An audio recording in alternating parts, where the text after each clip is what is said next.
This could literally change fighter aviation and the way that we know how fighter jets operate, how aviation works, how war works for the foreseeable future. This could be the biggest story in all of aviation history. Here we go.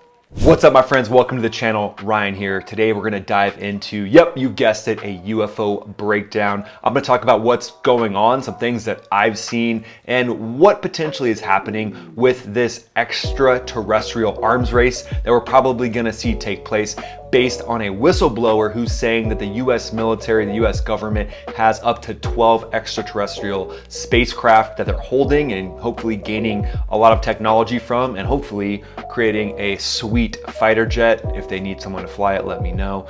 I would love to see what kind of technology comes out of these things and whether that's what we've been seeing when it comes to the Tic Tac UFO. Stay to the very end of the video because I'll give a breakdown of a story that I had encountering a UFO, at least what I thought was a UFO or UAP. Check out Patreon, Max Afterburner on Patreon. I've got some new content jumping up on there. And then maxafterburner.co if you want to rock some sweet threads and support the channel. It'd mean a lot. Let's dive in. So a military whistleblower has gone public with an extraterrestrial vehicle recovery program that he says has been collecting pieces, debris of spacecraft, and actual whole spacecraft that haven't been damaged. So let's break that down for a second. So let's say that there's pieces of these spacecraft. So what does that mean? It means these things have crashed. It means the aliens flying these things are terrible pilots. They need some pilot training. Maybe these pilots were trained by Russians. I don't know. No hit on Russia. They just don't get a lot of flight time. But why would these things be crashing? If they have this advanced technology, it just seems strange to me that there'd be debris and pieces of these things. You'd think if they traveled millions of light years to get here, whatever the case may be, that they'd actually have a little bit of pilot training and be able to fly these things. I mean, I'm assuming at this point, if they made it here, let's say, just for example, for ease of math, 1,000,000 light years. Most likely these things are piloted by AI. Most likely these things have some sort of automation that's SpaceX times 1,000,000, where the technology is actually helping them to enter the atmosphere at the correct angle, at the correct speeds. It's helping them get into Earth's inner orbit in a way that doesn't destroy the entire craft. So it's definitely interesting that these things might be getting destroyed upon entry into the atmosphere. And if they're getting destroyed and falling into pieces, why are these things not showing up on radar? Because if there's some sort of a stealth aircraft, like, got it, then they're not going to show up on radar. But if it's breaking up into pieces and falling into the ocean, that's going to be jagged sides of that. And the RCS, the radar cross-section of something that's falling apart, is definitely going to be detectable on radar, no matter how stealthy the design of these things are. And if they're finding whole spacecraft, intact spacecraft with potentially the pilots inside of these things, why are they whole? Are they going into the ocean? Are they basically intact and undiscoverable? Because, I mean, even people up in Michigan are claiming that they've seen Bigfoot, just probably some dude wearing a costume, but where are you going to hide these extraterrestrial spacecraft? So my thought is, if they are to be discovered, most likely it's in the ocean, because in the ocean you have the best camouflage in the entire world, and there's a chance, let's say that these things made it into lower Earth orbit intact, and then ran out of steam, ran out of, I don't know, that green goo that powers Predator, if you know what I'm talking about. That might be the fuel that's actually powering these things. If they made it into lower Earth's orbit and then maybe ended up in the ocean, then I guess I could see them being intact. But if they're going to make contact with the Earth, I mean, look how fast a meteor comes in. So obviously the technology of these things wouldn't make them come in like a meteor. They'd be able to slow themselves down, ideally, but still impacting the Earth or crash landing into the ground and even into water at certain speeds is going to make your spacecraft turn to pieces. So how they were able to stay intact definitely makes me think that there's water involved, the ocean's involved. And that brings me to Commander Fravor, who you've all potentially heard of before. He's an F-18 pilot. He was out with 4 pilots, 2 jets. 2 of them are Wizzos, but just for ease of math, 4 pilots. And they saw a Tic Tac UFO. The Tic Tac UFO was going from 0 to 80,000 feet in the matter of like 2 seconds. So that's hypersonic speeds or better. That's faster than Maverick when he does the test run and destroys the SR-72. I mean, it's an insane amount of speed to go from that altitude that fast. But what he noticed when he started approaching these things, they were hovering above a T-shaped object about the size of a 737. So we're talking, 150 feet long or so. and they were just hovering perfectly above it. And then the 737 size object would go underwater, and these things would go up and down, like they were transferring something, information, resources, whatever it was.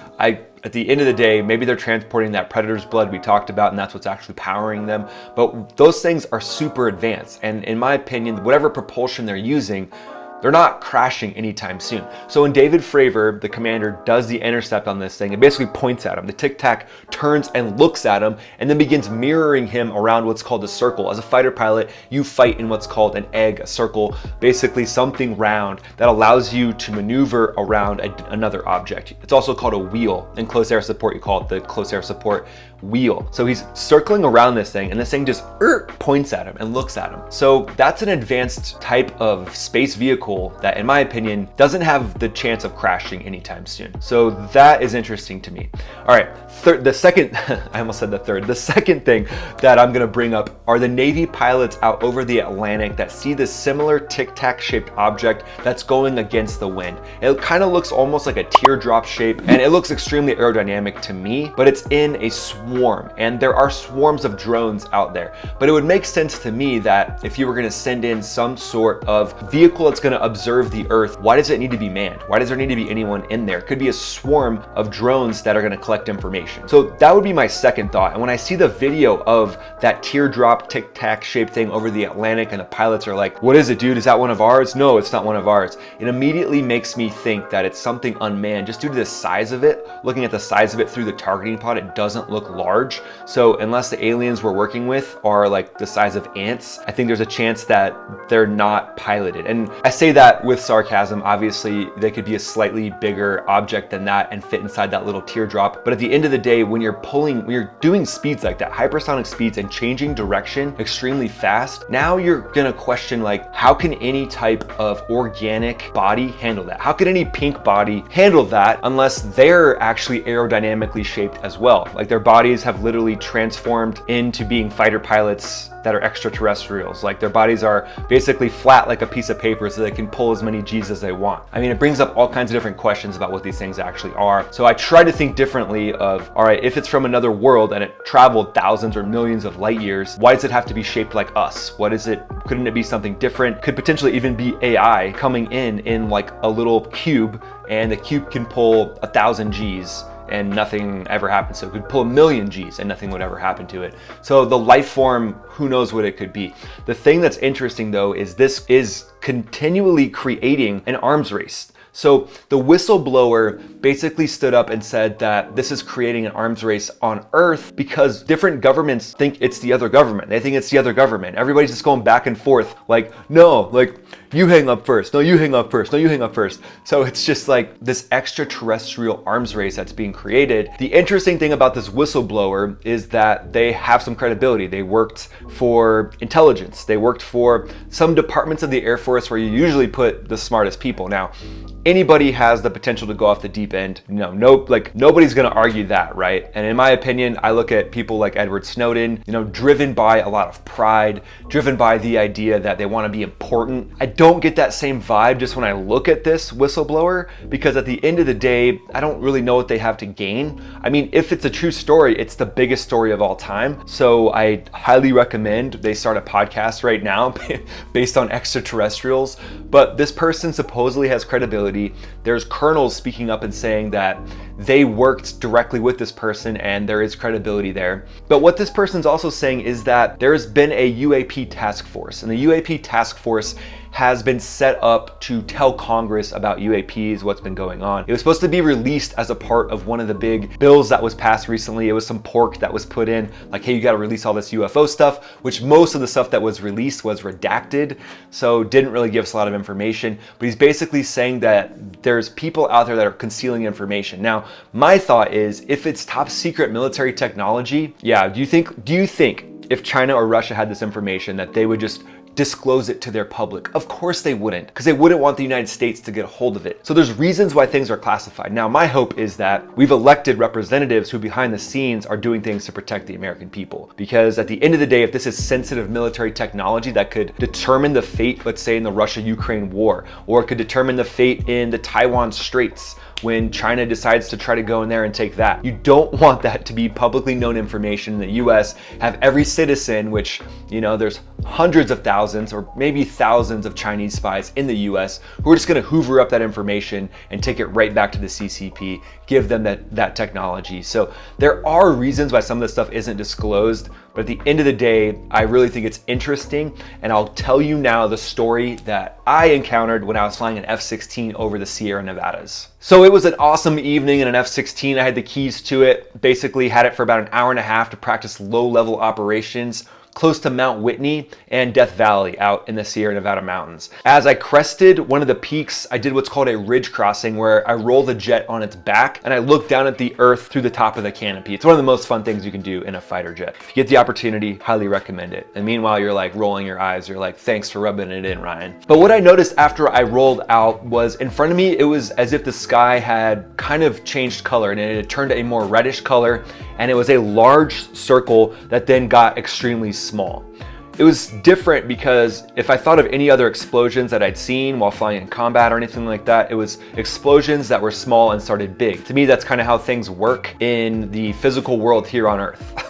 But when I saw this, it reminded me of something happening backwards or being rewound, and I didn't really understand it. So whether that could be some sort of propulsion or it was some sort of atmospherical illusion, I don't really know. Atmospherical, yeah, I'm pretty sure that's an official word. So I don't know exactly what it was, but it definitely caught my eye. And then in the center of that circle, it seemed to be a dark spot that then got smaller and disappeared, as if something was flying away from me. Now, out in that area, there's tons of sensitive aircraft. There's classified aircraft out there flying around that I have no idea about, even as a former fighter pilot in the Air Force. Definitely a lot of things that I don't know, and I have no clue whether that was an actual spacecraft, but it was definitely a UAP, an unidentified aerial phenomenon. Very interesting. Hope you guys enjoyed this video. Let me know what you think about the Pentagon whistleblower in the comments below. Check out Patreon, Max Afterburner. Ton of stuff popping up on there. I've got dogfight videos. I've got behind the scenes videos where I prep for videos like this, and you can actually give me suggestions and thoughts on topics I cover, subjects I include in the actual videos themselves. And then the third tier is a mindset tier